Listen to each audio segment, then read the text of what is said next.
Hello, Year 3, and welcome back to English with me, Mr. Cameron, Mr. C, your favourite English teacher. This is our second last lesson. Okay, so hopefully it's a good one. Hopefully I can extend your learning and give you something you can use to make your writing even more exciting for the people who are going to read it. But first of all, let's get started. The first thing I like to do is to have a little bit of a game to warm up our brains. So bear with me now while I share my screen. And here we are. I always start over here, flying over into that corner there. Okay, so the first thing I'm going to do is do a warm up, and it's a word association game. So basically, I'm going to say a word to you, and I want you to write down the first word you can think of when I say that word. So for example, if I say the word ice, you might think of cold. You might think of cream, ice cream. Okay, you might think of hard, you might think white. Okay, so it's just that first word you think of as soon as I say it. Are you ready? So let's go. The very first word I'm going to say to you is hot. Write down the first word you think of when you say hot. I think of the word hot dog. Excellent work. Ready? Let's go. The next word I'm going to say is fun. When I say the word fun, what do you think of? Oh, I think of the word beach. Excellent work. You might think friends. Okay, what do you think of the very first thing I say when I say fun? Are you ready? Sun. If I say the word sun, what's the very first thing you think of? Sun cream, hot, glaring, yellow, boiling, star. What's that first word? Write it down.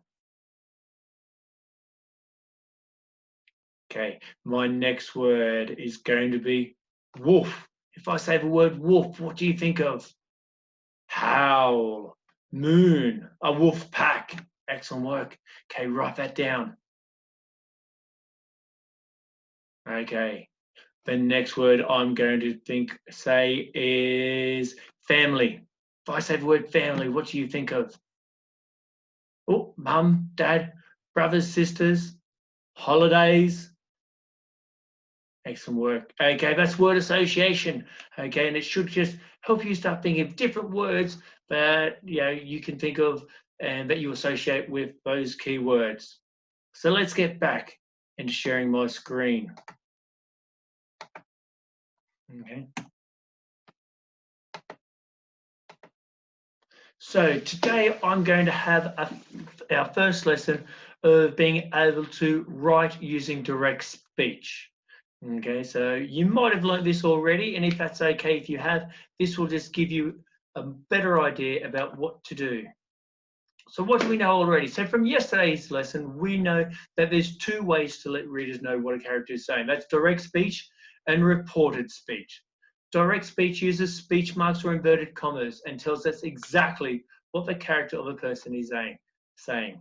So for example, I'm going to eat Goldilocks, growled Daddy Bear. You can see there, I've got my speech marks, okay, and it's telling me exactly what Daddy Bear has growled. Reported speech does not use any speech marks or inverted commas, and it only tells us the main idea of what the character has said. Daddy Bear said he was going to eat Goldilocks. He might not have said it like that. He might have said, I'm going to devour that naughty little girl. Okay, so I can make up my own idea as long as I keep it, I can make up my own words for what he said as long as I'm keeping that main idea the same. So let's have a look here. Whoop, I'm going to have to do my magic flying trick. Whoa, let's go right down into the corner here. So here's Wolf here, and he's howling. And what is he howling? He's howling, I am the strongest wolf in the pack. So in a direct speech sentence, we would narrate Wolf's spoken words like this. I am the strongest wolf in the pack. I've got my speech marks. I've got some punctuation in there. I've got who's saying it, and I've got exactly what Wolf has said. I'm the strongest wolf in the pack. I am the strongest wolf in the pack. It's exactly the same. But if we were writing in an indirect speech sentence, we might narrate Wolf's spoken words like this. Wolf howled, he was the strongest wolf in the pack. Okay, I've changed it here because I've used a pronoun. It looks similar to what it is here, okay, but it's also in past tense. So it just gives me the main idea. It's changed slightly, okay, so that is reported speech. Let's continue. So let's look at direct speech. I'm the strongest wolf in the pack, howled Wolf. This is direct speech. I know that because it's got speech marks. So the exact words that the speaker has said are enclosed. I've got speech marks at the beginning and speech marks at the end of what they've said. That's very important. Okay, in the middle, okay, are the exact words the speaker has said, and I don't change their content and I don't change their order. However they said it, whatever they said has to be written down perfectly. Right. The correct punctuation is used before the inverted commas close. So just before my inverted commas close, I need some punctuation here. Here, I've chosen to use an exclamation mark because he's saying it in a more dramatic kind of way. Okay. And the last thing I have is there is often a reporting clause. So I need to know who's saying it, okay, who's speaking. Sometimes I might extend that by using a subordinate clause or a prepositional phrase or some more information to tell me how the words have been spoken or where it's, saying it or what they're doing. Okay, but that is the main idea. 4 main parts for direct speech. Let's have a look here. So here in the wolf bubble, in the speech bubble, Wolf is saying something, and we can write these down using direct speech. So get your pencil and paper ready, and let's do it with me, one step at a time. So first thing I want you to do is to write inverted commas up in the air just a little bit, a little 66 we call them. Okay, so write that. Are you ready? Fantastic work. Next, we write exactly what he's saying. So what's Wolf saying? He's saying, I am big. So after your speech marks, let's write I am big. The next thing we need to use the correct punctuation. I've included the punctuation there, so let's put that exclamation mark on the end if you haven't done that already. Excellent work. Can you remember what goes next?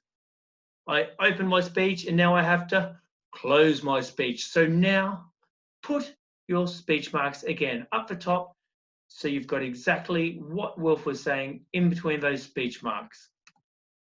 And the last thing we needed to do is write a reporting clause. I need to say who is speaking. I am big, howled Wolf. I am big, said Wolf. Something like that. Let's have a look. How did you go? I am big, Wolf growled. Okay, excellent work. It doesn't matter how you've written your reporting clause, as long as you've told me who has said it. Did you get all 5 things correct? If so, thumbs up, well done. Let's have a look at the next one. Here, the bear is saying something. Okay, this is my cave. Okay, and you'll see, again, I've included the correct punctuation because this can be a little bit tricky. So getting your pen and paper, and let's see how we go. Open using your speech marks. Well done. Next, let's write exactly what he is saying. What is he saying? This is my cave. Let's write that down. Third one, the correct punctuation. So the correct punctuation could be a comma, it could be a full stop, could be a question mark, could be an exclamation mark. Here, I've told you what it is. I've used a comma. In another lesson, hopefully I'll get the chance to tell you what kind of punctuation we use and why. That is a tricky part. After we've written down what they've said and the punctuation, we then close it using speech marks. And the last thing we do, what's that? Excellent work. We write a reporting clause. We've got to say who is speaking. This is my cave, snarled the bear. Excellent work. Again, remember that reporting clause, who's speaking, doesn't have to look exactly like that as long as you've told me who is speaking. Okay, who owns that speech mark. We'll try one more. Here, the wolf is asking a question. So we're going to use a question mark. Can you remember what first thing we need to do if we're using direct speech? Speech marks, fantastic work. Open them up. The next thing we need to do, write down exactly what he's saying. Where will we live now? The next thing we need to do is for correct punctuation. I've included it there. You've got a question mark. Okay, and now close it using your speech marks. And the last thing, reporting clause. Who is speaking? 5 things we need, like on your hand, 5 fingers. Where will we live now? Asked the wolf. Excellent work if you've been able to get that correct. Here we go. So I've got 4 people speaking here. Okay. What I want you to do is to pause the video, and I want you to write all these speech here in direct speech. Pause the video now, and don't forget you have 5 things to do.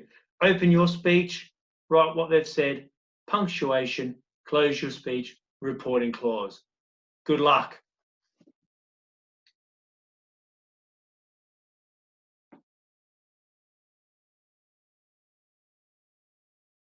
Hello, hello, hello. Welcome back. How did you go? Writing direct speech.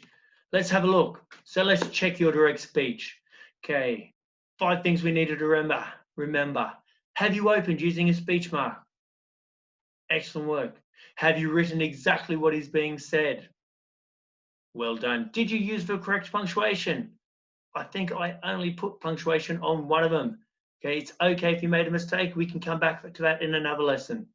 Have you closed using speech marks? And then did you write a reporting clause? Who was speaking? Here's an example here. Where will we live now? Give it a tick if you did this. Well done. If you made any mistakes, go back and then, fix it up, because it's okay to make mistakes. This is how we learn. Okay. Well done, boys and girls. That's your very first lesson on using direct speech. It does take a while because there's so many things for us to remember. But tomorrow I'll give us another lesson, and hopefully that will help clarify and consolidate that learning for you. Thank you very much for joining me, and I'll see you tomorrow for our last lesson. Take care now. Bye.